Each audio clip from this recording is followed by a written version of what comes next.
Ви знали, що темна тема економить заряд iPhone?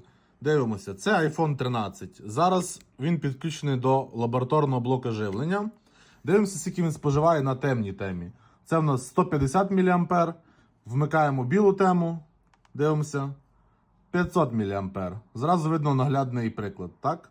Вмикаємо знову темну тему. Дивимося. 150. Тому вмикайте темну тему і буде вам щастя. А кому потрібний ремонт iPhone, звертайтеся, посилання в шапці профілю.